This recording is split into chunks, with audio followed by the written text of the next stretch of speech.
பேரும் ஒருத்தர் என்னை அறிமுகப்படுத்தினார், ஒருத்தர் நான் ஏன் நடிக்கணும்னு எனக்கு ஞாபகப்படுத்தினவர். ஸோ இவங்க 2 பேரோடையும் ஸ்டேஜ் ஷேர் பண்ணுறது மட்டும் இல்லை, இவரோட ஸ்க்ரீன் ஸ்பேஸ் ஷேர் பண்ணுறது, அவர் வாயால் ஸ்டார்ட் கேமரா ஆக்ஷன் கேட்குறது, இது எல்லாமே நான் ஏதோ ரொம்ப பெரிய புண்ணியம் பண்ணிட்டு வந்திருக்கேன்னு நினைக்கிறேன். So I am very very grateful and I am very happy இந்த படத்தை சப்போர்ட் பண்ணுறதுக்கு நீங்கள் எல்லாருமே வந்திருக்கீங்க. Indian 2 is a legendary film and just to be part of this moment. முதல் நாள் ஷூட்டிங் வந்து அந்த இந்தியன் தாத்தா கேரக்டரில் அவர் சைதாப்பட்ட ஸ்கூலில் வந்து அப்படி வந்து நின்றும் போது ஒரு சிலிர்ப்பு வந்துச்சு உண்மையாகவே. அதெல்லாம் வந்து அது எப்படி எக்ஸ்பிளைன் பண்ணுறதுனே தெரில. அதே கேரக்டர் ஒரு 28 வருஷம் கழித்து ஒரு மேக்கப் டெஸ்ட்டுக்கு அந்த மேக்கப்லாம் போட்டு வந்து நின்னப்போ அந்த சிலிர்ப்பு பன்மடங்கு அதிகமாகிடுச்சு. நான் பல மேடையில் சொல்லியிருக்கேன், அந்த ஷூட்டிங் ஸ்பாட்டில் வந்து அவர் உள்ள கமல் சார் இருந்தால் கூட அந்த மேக்கப்பில் வந்து இந்தியன் தாத்தா இருக்கிறார், நம்ம பக்கத்தில் இருக்கிறாருன்ற ஒரு பயம், ஒரு மரியாதை, என்ன வந்து ஒரு நம்ம ஆக்டர் கமல் சார் தான் யோசித்தாலும் அதை மீறி அந்த இந்தியன் தாத்தா தான் அந்த செட்டில் இருக்காருன்ற ஒரு உணர்வு எப்போ பார்த்தாலும் எனக்கு தோணிக்கிட்டே இருக்கும். ஸோ அப்படிப்பட்ட ஒரு ஐகானிக் கேரக்டர் 28 வருஷம் கழித்து பார்க்கும்போது எனக்கு வந்து ரொம்ப சிலிர்ப்பாக இருக்குது. அவருடைய ஒவ்வொரு சீனையும் பார்க்கும்போது ரொம்ப சிலிர்ப்பாக இருக்குது. இப்போ பார்க்கும்போது அந்த இந்தியன் குடும்பம் ஒரு நடுத்தர குடும்பம் தான். இது நல்ல வசதியான குடும்பம். அதற்கு எப்படின்னா வசதின்னா வெறும் பணம் மட்டும் இல்லைங்க, இதில் திரட்டக்கூடிய திறமைகள், தொழில்நுட்ப கலைஞர்கள், இவங்கெல்லாம் வந்து ஒன்று நினைப்போம், அது அடுத்த படத்தில் ஏதாவது வசதி வந்ததும் வச்சுக்கலாம் சார், நல்லா இருக்கு, அந்த படத்தில் பார்த்தோம், வெளிநாட்டு படத்தில் பார்த்தோம், பட் அவ்வளோ காஸ்ட்டும் அது பண்ண முடியாது. பிரிட்ஜான் தருவார் கோவாயை படமாக வேணால் பார்க்கலாம், நம்ம கட்ட முடியாத பாலம் அப்படின்லாம் தோணும் இல்லை. அதையெல்லாம் தைரியமாக இறங்கி செஞ்சுருக்காரு. அதாவது படம்னு பார்க்கும்போது எல்லாரும் படம் நல்லா இருக்குது, ஃபஸ்ட் ஹாஃப் செகண்ட் ஹாஃப்னு அப்படி பேசிட்டு போயிடுறாங்க. ஆனால் எத்தனை பேருடைய உழைப்பு இருக்கிறது இதில். எனக்கு இதெல்லாம் பழக்கமே கிடையாது, இத்தனை வருடங்கள் நான் இருந்திருக்கிறேன். ஒரே படத்தில் இத்தனை கலைஞர்கள் பெருந்தன்மையுடன் ஒத்துழைத்து செய்வது. அதாவது சில கவிஞர்கள் எழுத மாட்டாங்க, நான் எழுதினா எழுதுவேன். இப்போ என் நண்பர் வைரமுத்து இருக்கார், அவர் வந்து நான் எழுதுனா 7-8 பேரோட நான் எழுத மாட்டேன்னு நடுவில் சொல்லிட்டு இருந்தார். என்ன மாதிரி 1-2 பேருக்கு சலுகைகள் கொடுப்பார் அவர். ஆனால் இதில் ஸ்டண்ட் மாஸ்டர் இல்லையா, வேறு யார் வேறு ஹெட் ஆஃப் த டிபார்ட்மெண்ட் பல பேர் இதில் சேர்ந்து வேலை செஞ்சுருக்காங்க, நடன இயக்குநர்கள். அண்டு அது எனக்கே ரொம்ப சந்தோஷமாக இருந்துச்சு.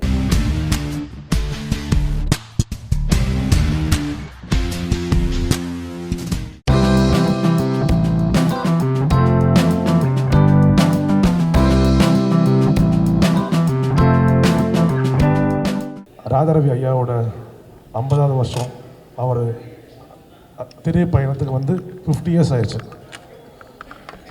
அதை வந்து எங்களோட தயாரிப்பு நிறுவனம் வந்து சந்தோஷமாக அதை ஏற்று விரைவில் அதை ஒரு விழாவாக கொண்டாடுறதுக்கு நாங்கள் பிளான் பண்ணியிருக்கோம். மற்றும் எங்கள் படத்தின் முழுமடைஞ்சு ரிலீஸுக்கு உண்டான விஷயங்களும் வந்தாச்சு. இந்த படம் வந்து கடைசி தோட்ட வந்து பிரம்மாண்டமான படம், அந்த படம் இந்த படம்லாம் அப்படின்லாம் சொல்ல முடியாது. கதைக்கு தேவையானதை எடுத்திருக்காரு. ஆனால் எடுத்தது பூரா கொடைக்கானல், பாண்டிச்சேரி, இப்படி தான். எந்த பிளேஸுமே it is not a very cheap place. அது ரொம்ப அற்புதமான விஷயம் என்னென்னா, அதில் எல்லோரும் வாடகைக்கு ரெசார்ட்டுக்கு வந்து தங்குவாங்க. அதில் தான் கதை. அந்த ரெசார்ட்டில் தங்குறதுக்கு ஒவ்வொரு பேராக வரணும்ல. இப்போ சங்கர் கணேசனை பையன் எல்லாருமே வரணும். அதை திடீர்னு ஒரு மர்டர் ஒன்று நடந்துடும். மர்டர் நடந்ததுனால இன்வெஸ்டிகேஷன் போகும்போது தான் வனிதா வந்துடும். Vanitha is done excellent role. இதில் ராட்சசன் படத்துலேருந்து கண்டினியூஸாக நிறைய படங்கள் கொஞ்சம் நெகட்டிவ் ரோலாக பண்ணிகிட்டு இருந்தேன். இங்கே மிகைப்படுத்தி சொல்லலை, நான் யாக்கைன்னு ஒரு படம் பண்ணேன். கழுகு கிருஷ்ணா சார் தான் ஹீரோ. ஸோ அதில் ராதாரவி சாருக்கு வில்லனுக்கு சின்ன வயசு கேரக்டர் பண்ணேன். அப்போ நடிக்கும் போது தெரியல. ஸோ படம் முடிஞ்சு டப்பிங் அப்போ சார் பார்த்துட்டு இந்த பையனுக்கு ஏதோ ஒரு பவர் இருக்குது, இவன் நெகட்டிவாக கலக்குவான்னாரு. சத்தியமா சார், அது இன்றைக்கி எனக்கு நிறைய படங்கள் என்னை கூப்பிட்டு நான் அது எனக்கு எப்படி சொல்கிறது, மீச தாடி இருந்தால் தான் அந்த அளவு நெகட்டிவாக இருக்கும்னு நிறைய பேர் சொல்லுவாங்க. பட் எனக்கு எதுவுமே இல்லை, சின்ன பையன் மாதிரி இருக்கேன். இது இந்த கேரக்டர் நெகட்டிவாக பண்ணி ரீச் ஆகுமான்னு பார்க்கும்போது ஸோ அவங்க சொன்ன வார்த்தைகள் தான், அதுதான் இந்த அளவுக்கு நிறைய பேருக்கு நிறைய நெகட்டிவ் கேரக்டர் பண்ணி நல்லா ரீச் ஆச்சு.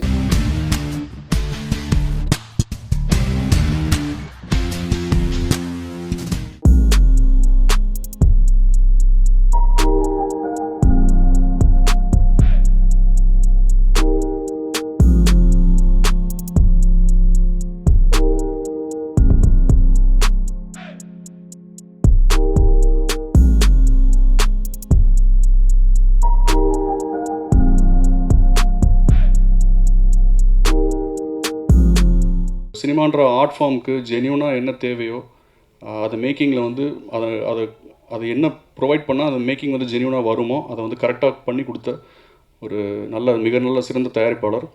ஒரு எல்லா டேரக்டருமே ஒரு ட்ரீம் ப்ரொடியூசர்னு சொல்லுவாங்க இல்லையா, இப்படி இருந்த ப்ரொடியூசர்ஸ் வந்து நம்ம நினச்சதை எடுக்கலான்னு சொல்லி. ஸோ அந்த மாதிரியான ஒரு ப்ரொடியூசர். அப்படிப்பட்ட ஒரு நல்ல ப்ரொடியூசரை எனக்கு அறிமுகம் செஞ்சு கொடுத்த என்னுடைய நண்பன் வந்து சதீஷ், சதீஷ் சினிமாவாலா பிக்சர்ஸ். சதீஷ் இல்லைனா ஆக்சுவலாக அந்த ப்ராஜெக்ட் ஸ்டார்ட் ஆகிருக்காது. ஏன்னா எங்களுக்கு மையப்புள்ளியாக அவர் தான் இருந்தார். ஸோ அது மட்டும் இல்லை, நாங்கள் கதை எழுதி எல்லாம் ரெடி பண்ணதுக்கப்புறமா ராஜு தான் ஹீரோன்னு நாங்கள் முடிவு பண்ணதுக்கப்புறமா எங்களை ராஜுவையும் உள்ளே கொண்டு வந்தது சதீஷ் தான். So he is the project designer of the film bun butter jam. Raaga வந்து ஹீ டுக் லைக் ஒரு மாதம் டைம் எடுத்துகிட்டு ஃபுல்லாக டெவலப் பண்ணிட்டு வந்து நரேட் பண்ணார். நரேட் பண்ண உடனே ப்ரொடியூசருக்கு ரொம்ப பிடிச்சி, சரி ஓகே வில் கோ அகேட் அப்படின்னாரு. ஸோ கதை ரொம்ப நல்லா வந்துச்சு. ஒரு நியூ ஃப்ரெஷ் ஃபேஸாக யாரையாரும் ஒருத்தங்களை நம்ம காஸ்ட் பண்ணணும் அப்படின்னும் போது தான் ஸோ எங்களுக்கு ராஜு வந்தார் மைண்டில். சரி, ராஜுவும் இதுக்கு முன்னாடி ஒரு படம் தான் பண்ணியிருக்காரு, பட் அது ஒரு ஆன்சம்பிள் காஸ்ட் இது அந்த ஃபிலிமு. ஸோ சோலோவாக இதுதான் ஃபஸ்ட் ஃபிலிம் ராஜு பண்ணிக்கிட்டோம். ஸோ ஒரு புது முகத்தை நம்பி இவ்வளோ பெரிய, ஆக்சுவலாக ஒரு பெரிய பட்ஜெட் ஃபிலிம் தான். அவர் ராகவ் சின்ன பட்ஜெட்டுன்ட்டார். ராஜுவை நம்பி அவர் ப்ரொடியூசரை இன்வெஸ்ட் பண்ணி ஸோ ரொம்ப நல்லபடியாகவே பண்ணி கொடுத்துருக்காரு. எந்த விதத்துலையும் காம்ப்ரமைஸ் ஆகலை. நாங்கள் பெருசாக வந்து கம்போசிங்னால் வந்து பெருசாக ரொம்ப சீரியஸாலாம் உட்காந்ததே இல்லை. ஃபன்னாக ஒரு விஷயம் ஆரம்பிக்கும் போது எல்லாமே எங்களுக்கே ரொம்ப ஆச்சரியமாக நல்ல பாடல்கள் வந்திருக்குன்னு நாங்கள் நம்புகிறோம். நீங்கள் கேட்டுட்டு சொல்லுங்கள். Raju is a wonderful actor. இந்த படம் பார்க்கும்போது உங்கள் எல்லாருக்கும் தெரியும் அவரோட டேலண்ட் என்னதுன்றது. நான் அதை ரொம்ப நம்புகிறேன். He is here to stay actually.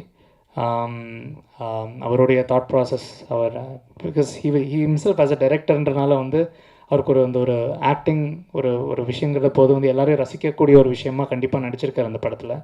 சில படத்தோட கதைகள் கேட்கும்போது ஓகே கதை நல்லா இருக்கா, கேரக்டர் நல்லா இருக்கா அதை பார்த்து தான் பண்ணுவோம். ஸோ பட் இந்த படத்தோட கதையை ராகவ் சார் சொல்லும்போது என் லைஃபோட நிறைய விஷயத்தோட கனெக்டாக இருந்துச்சு. நான் அப்போவே சொன்னேன், சார் எனக்கு இந்த படம் நிறைய கனெக்டாக இருக்குது. ஸோ நான் இந்த கதைக்கு ஆப்டாக இருந்துச்சுன்னா கண்டிப்பாக பண்ணணும்னு ஆசைப்பட்றேன்னு சொன்னேன். ஸோ கொஞ்சம் டேஸ்க்கு அப்புறம் அவங்க வந்து லைக் செலக்டட்னு சொன்னாங்க. அப்போது ரொம்ப ஹாப்பியாக இருந்துச்சு. ஏன்னா நம்மளுக்கு கனெக்ட் ஆகிற மாதிரி ஒரு படம் பண்ணுறது ரொம்ப பெரிய விஷயம். ஸோ அந்த விதத்தில் thank you so much Raghav sir for selecting me for this project. லேடிஸ்க்கு ரொம்ப பிடிக்கும்னு நினைக்கிறேன் இந்த படம். தாய் குலங்களுக்கு ரொம்ப பிடித்த படமாக இருக்கும் இந்த பன் பட்டர் ஜாம். ரொம்ப சிம்பிளான ஒரு படம், அது ஹாம்பிளான ஒரு படம். அண்ட் இந்த படத்தில் நிறையா விஷயங்கள் நான் உங்கள்கிட்ட ஷேர் பண்ணணும், நிறையா சொல்லணும்னு தோணுது. ஆனால் இது ஒரு போஸ்டர் லான்ச்சுன்றதுனால என்னோடய ஒரே சுருக்கமாக முடிச்சுக்கிறேன். என்னென்னா இன்றைக்கி நிறையா டெக்னாலஜி வளர்ந்துருச்சு. இப்போ நீங்கள் என்ன மாதிரியான ஒரு போஸ்டர் வேணும் அப்படின்றதுக்கு ஒரு சின்ன சென்டென்ஸில் நீங்கள் ஏஐக்கு ஒரு ப்ராம்ப்ட் கொடுத்தீங்கன்னா உங்களுக்கு அப்படியே அது க்ரியேட் பண்ணி அல்ட்ரா ரியலாக ஏதோ ஒன்று கொடுக்குது.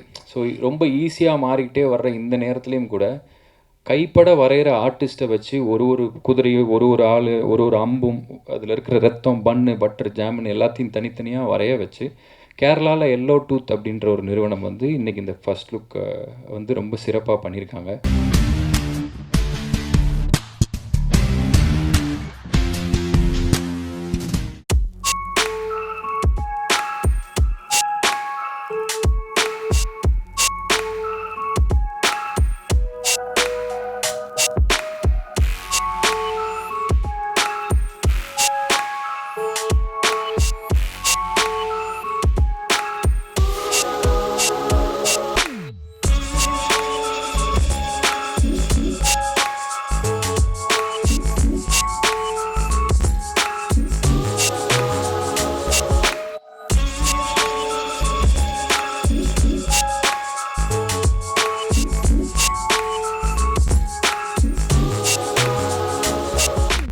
ஸ்டோரி கேட்டேன். யங்ஸ்டர்ஸ்க்கு when we are talking about youngsters, ஏன்னா இப்போ எல்லாருமே ஒரு ஹீரோன்னு நீங்கள் பார்த்தீங்கன்னா அபவ் 30, அபவ் 35, அபவ் 40 அப்படி ஹீரோவாக இருக்காங்க. நம்ம எப்போ தான் சான்ஸ் கிடையாது, very few people taking risk for this youngsters. As a teacher I can take risk because you are all my kids. And also இந்த மாதிரி பெரிய டேலண்ட் பீப்புளேருந்து இவங்க வராங்க, skilful people. So I thought that it is the right time for me to give a chance to other people. ஒரு பெரிய ஸ்கூலில் ஒரு பெரிய மாணவர் அவர் சமுத்திரகனி சார்ன்ற ஒரு யூனிவர்சிட்டியோட ஒரு அமீர் சார் சமுத்திரகனி சார் எல்லாம் அவங்க எல்லாமே ஒன்று தான். அவங்க தனித்தனியாக நீங்கள் எப்படி பிரித்து பார்க்குறீங்கன்னு தெரியல.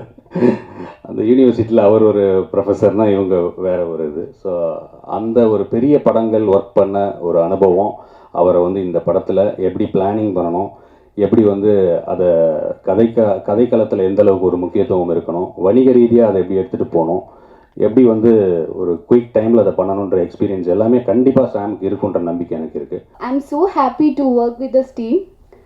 சாம் சார் அண்ட் ராம் சார் வந்து கொச்சிக்கு வந்துருச்சு so to narrate the story. And அப்போவே ஸ்டோரி எனக்கு ரொம்ப பிடிச்சிருக்கு. So everyone and this crew is trusting me a lot. So அந்த ட்ரஸ்ட் எனக்கு கண்டிப்பாக திரும்பி கொடுக்கணும். இந்த படத்துக்கு முதல்ல தேங்க்ஸ் சொல்ல வேண்டியது டைரக்டர் சார் சாம் சார். ஏன்னா நான் அவரை போய் ஆஃபீஸில் மீட் பண்ணும்போது ரொம்ப நேரம் ஒத்து பார்த்துட்டே இருந்தார்.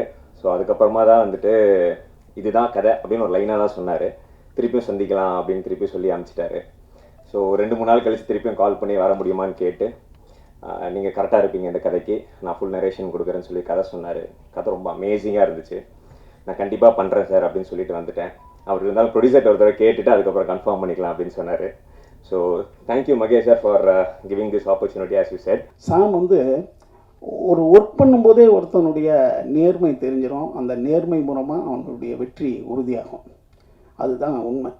யார் யாரெல்லாம் இருக்கிற இடத்திற்கு உண்மையாக இருக்கிறார்களோ அவர்கள் நிச்சயம் வந்து வெற்றியை தொடாமல் அவங்க வாழ்க்கை முடியறதில்ல. அது சாமுக்கு இப்போ ஆர்வமாக இருக்குது. அது நிச்சயமாக வெற்றியில் முடியும். இந்த ஆப்பர்ச்சுனிட்டி இந்த ஸ்பேஸ் கிடைக்கிறதுக்கு எனக்கு மிகப்பெரிய ஒரு வாய்ப்பு தந்த மகேஷ் செல்வராஜ் சார், என் ப்ரொடியூசருக்கு ரொம்ப தேங்க்ஸ். ஏன்னா இது வந்து ஒரு ப்ராஜெக்ட்டு, ஒரு படம், இது பின்னாடி பிஸ்னஸ்லாம் தாண்டி எனக்கு வந்து ஒரு ஆப்பர்ச்சுனிட்டி. இந்த ஆப்பர்ச்சுனிட்டியில் நான் என்ன தி பெஸ்ட் ப்ரூவ் பண்ண முடியுமோ அதுதான் வந்து அடுத்தடுத்து வந்து லைஃப்பில் ஒரு கரியராக அமையும் எனக்கு. So thank you Mahesh sir for this opportunity. Ramana sir மிகப்பெரிய மென்டார். எப்போ போனாலும் பாசிட்டிவாக மட்டுமே வந்து பேசுவாங்க, பாசிட்டிவாக மட்டும் திங்க் பண்ண சொல்லுவாங்க. So thanks for coming sir. இங்கே மனிதர்கள் எல்லோருமே வெற்றி அடைந்தவர் எல்லோருமே சொல்லுவாங்க நான் தன்னால் வளர்ந்தவன் அப்படின்னு சொல்லுவாங்க. உலகத்தில் ஒருத்தன் அப்படி இல்லவே இல்லை. தன்னால் ஒருத்தன் வளரவே முடியாது. ஒரு கை பிடிச்சி தூக்கலைன்னு சொன்னால் ஒருத்தன் வளரவே முடியாது. அப்படி வளர்ந்ததா யாராவது சொன்னா அப்படின்னு சொன்னால் அது ஒரு பொய். அது வேணால் சினிமாவில் ஒரு கைதட்டுறதுக்கு வசனமாக இருக்கலாமே தவிர வாழ்க்கையில் அப்படி கிடையாது. நம்ம பிறப்பே தாய் தந்தையோட உதவியால் தான் இருக்கும்போது அப்புறம் நம்ம வெற்றி அடைவது மட்டும் தன்னால் எப்படி நடக்கும்? அப்படி நடக்கவே நடக்க. உங்களை பற்றி பேசுவதற்கு இன்னொருத்தர் வேணும். நீங்கள் போய் ஒன்று கேட்டிங்கன்னா செய்கிறதுக்கு இன்னொரு கை இல்லாமல் உங்களுக்கு வாழ்க்கையே கிடையாது. அப்படி ஒரு கை தான் இப்போ அவர் மகேஷ் அவர்கள் வந்திருக்கிறாங்க. அப்படி தான் எனக்கு ஒரு கணேஷ் வந்தார். இவனுக்கு யூகேலேருந்து வந்திருக்காரு, எனக்கு யூஎஸ்லேருந்து வந்தார். இன்றைக்கி வெற்றி அடைஞ்சதுக்கப்புறம் சொந்தக்காரங்க வருவாங்க, நண்பர்கள் வருவாங்க, பெரிய பெரிய பணக்காரர்கள்லாம் வருவாங்க. ஆனால் தொடக்க காலகட்டத்தில் துவக்கத்தில் இவன் டைரக்டர் ஆவான், நான் அமீரா மட்டும்தான் இருந்தேன். என்னை இயக்குனர்ன்ற முதல் அந்த வார்த்தையை பயன்படுத்தினது என்னுடைய கணேசார் தான். அவர் இல்லைன்னு சொன்னால் அவர் முதலீடு செய்யலைன்னா நான் இல்லைங்க. நான் அதுக்கப்புறம் சொந்த படம் எடுத்துருக்க முடியாது.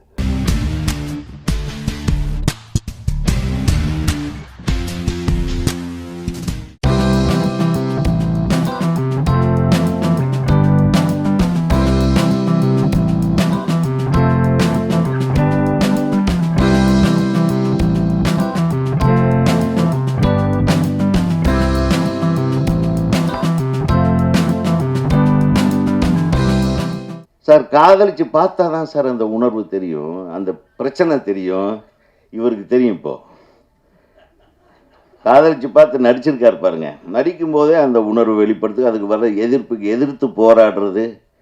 இவருடைய காதலியை கொள்ளுகிறார்களோ அடிக்கிறார்களோ அதுக்கு பின்னால் அவர் ரிவர்ட் ஆகிற அந்த உணர்வு பூர்வமான நடிப்பு உண்மையிலுமே பாராட்டுறேன் தம்பி. நான் சும்மா வந்து பார்த்துட்டெல்லாம் புகழ்ந்தெல்லாம் பேசிட்டு போகக்கூடாது. நான் உணர்வு ரீதியாக சொல்கிறேன். இந்த படம் மிகப்பெரிய வெற்றி படமாக அமைய வாழ்த்துக்கள். அந்த பொண்ணு கூட ரொம்ப யதார்த்தமாக, யாருக்கும் பெரிய மேக்கப் கிடையாது, அந்த ஜோடனை கிடையாது, ரொம்ப நல்லாயிருக்கு. ஒளிப்பதிவாளர் கூட மிகச்சிறப்பாக செய்திருக்கிறார், மிகச்சிறப்பாக இருக்கு. அந்த குத்துப்பாட்டில் கூட நீ வந்து கண்ணியம் மாறாமல் நீ நடித்திருக்கிறாய். அது என்ன பாராட்டப்பட வேண்டிய விஷயம். நமக்கு வேலை வந்து காதல் பண்ணுறது தான். அந்த காதலில் பிரச்சனை வருதுன்னு வச்சிங்களேன், அது ஒரு ஜாதி பிரச்சனையாக இருக்கலாம், மத பிரச்சனையாக இருக்கலாம், நிற பிரச்சனையாக இருக்கலாம், இல்லை வேறு ஏதாவது வர்க்க பிரச்சனையாக இருக்கலாம். அப்படின்னா நம்ம என்ன பண்ணுவோன்னா காதல் செய்கிறத நிறுத்திட்டு புரட்சி பண்ண ஆரம்பிச்சிடுவோம். திரும்ப புரட்சி முடிஞ்சதுக்கப்புறம் காதல் பண்ணுறது தான் நம்மளுடைய வேலை. அப்போது மனித சமூகத்துக்கு இடையராத ஒரு வேலை ஒன்று இருக்குதுன்னா அது காதல் பண்ணுறது தான். காதலுக்கு எப்பப்பெல்லாம் தொந்தரவு வருதோ அப்போல்லாம் நம்ம புரட்சி செய்வோம். புரட்சிக்கு எப்போல்லாம் வந்து ஓய்வு கிடைக்குதோ அப்போல்லாம் காதல் செய்வோம். அப்போ காதலை தவிர மனித குலத்திற்கு வேறு எந்த கடமையும் கிடையாது என்பது தான் இங்கே உண்மையான வேலை. அதுதான் இந்த படம் வந்து மிக அழகாக சொல்லியிருக்கிறது. காதல் அப்படிங்கிறது இந்த மண்ணிலே இத்தனை கட்டுப்பாடுகளையும் மீறி எப்போதும் தன்னை தக்க வைத்து கொண்டு தான் இருக்கிறது, அது வாழ்ந்து கொண்டு தான் இருக்கிறது. அது வீட்டின் முன்புறமா கொல்லைப்புறமா என்பது வேண்டுமானால் கேள்வியாக இருக்கலாம். ஆனால் அதற்குரிய இடம் சமூகத்தில் எந்த சக்தியாலும் எடுக்கப்பட முடியாத ஒன்று. அது தன்னை எப்போதுமே வாழ வைத்துக் கொள்கிறது. எனவே தான் இந்த காதல் என்பது திரைப்படங்களை பொறுத்தவரை இன்று வரை ஒரு மிகப்பெரிய ஈர்ப்புக்குரிய ஒரு கருவாக ஏன்னா எத்தனையோ படங்கள் பேசியாச்சு. ஆனாலும் கூட வந்து இன்னும் மீண்டும் மீண்டும் அது பேசு பொருளாக இருக்கிறது என்று சொன்னால் அப்படிப்பட்ட ஒரு உயிர்ப்பு தன்மை அதற்கு இருக்கிறது. எங்களுடைய யூடியூபோட ஸ்பான்சர்ஸ்லாம் இருக்காங்க. ஸோ அவங்கக்கிட்ட அந்த கதையை சொல்கிறப்போ தீபி ட்ரீம் ஃபேக்ட்ரி அவங்க வந்து திரு பார்த்தசாரதி ஜெயஸ்ரீ பாஸ்கர் அவங்கள்ட்ட சொல்கிறப்போ அப்ரோச் பண்ணுங்கன்னு சொன்னாங்க. அப்புறம் அது எக்ஸ்பிளண்ட்டாக படமாக மாறுறப்போ கொஞ்சம் பேலன்ஸ் பண்ண முடியாத சில நண்பர்கள் உதவியோட சிம்பியன் மாதேவி டேக்கப் ஆச்சு. திரு V2 மியூசிக் சிஇஓ அவங்க அரவிந்த் அவர்கள் வந்து இந்த படத்துக்கு வந்து பேக்கப்பாக உங்களுக்கு என்னென்ன தேவை அதெல்லாம் வந்து நான் சோர்ஸ் பண்ணி தரேன் அப்படின்னு சொல்லிட்டு சூப்பராக பண்ணி கொடுத்து இவ்வளோ தூரம் கொண்டு வந்தாங்க. நாங்களே உண்மையாக நினைக்கல பிரசாத் லேபில் வந்து ஆடியோ லஞ்ச்லாம் நடக்கும், இந்த படம் இவ்வளோ தூரம் வருமானு நினைக்கல.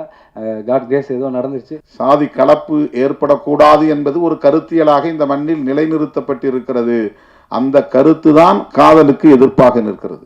அதுதான் நாடக காதல் என்கிற புதிய சொல்லாடலை எல்லாம் கொண்டு வந்து நிறுத்துகிறது. படைப்பாளர்கள் அதை தாண்டி சிந்திக்க வேண்டும். அதனால்தான் வந்து கலைஞர்கள் படைப்பாளர்கள் சுதந்திரமானவர்களாக இருக்க வேண்டும். இந்த மாதிரியான எந்த பிற்போக்கான கருத்தியலுக்குள்ளும் போய் சிக்கிக்கொள்ளக்கூடாது. அவர்கள் இயல்பான வாழ்வியலோடு இயைந்து இயங்கக்கூடியவர்களாக இருக்க வேண்டும்.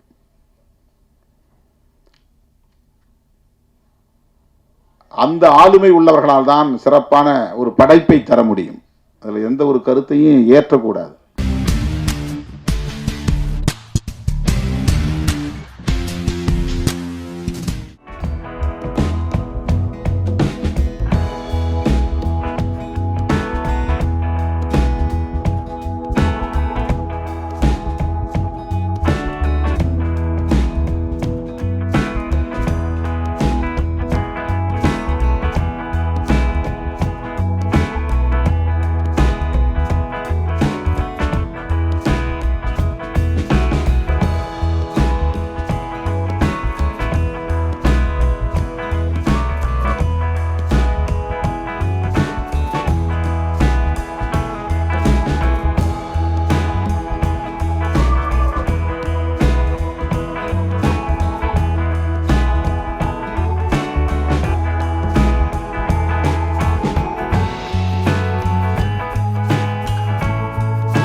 இதோடைய பார்ட் 2. ஸோ எக்ஸ்பெக்டேஷன்ஸ் வந்து இன்னும் பெட்டராக இருக்கும். அண்ட் டீம் ரொம்ப சாலிடாக ஃபார்ம் பண்ணியிருக்காங்க. Producers 5 star Senthil sir, Narayanasamy sir, இவங்க என்னுடைய படங்கள் ரொம்ப பிகினிங்லேருந்து என்னுடைய படங்களை டிஸ்ட்ரிபியூட் பண்ணிட்டு வந்துருக்காங்க. ஸோ அவங்களோட எனக்கு வந்து ரொம்ப வருஷ பழக்கம் இருக்குது. இந்த சினிமாவில் எனக்கு கொஞ்சம் பேர் தான் டிஸ்ட்ரிபியூஷன் சைட் எனக்கு தெரியும். ஸோ அவங்க இந்த படம் ப்ரொடியூசராக மாறி இது பண்ணுறாங்கன்றது எனக்கு ரொம்ப சந்தோஷம்.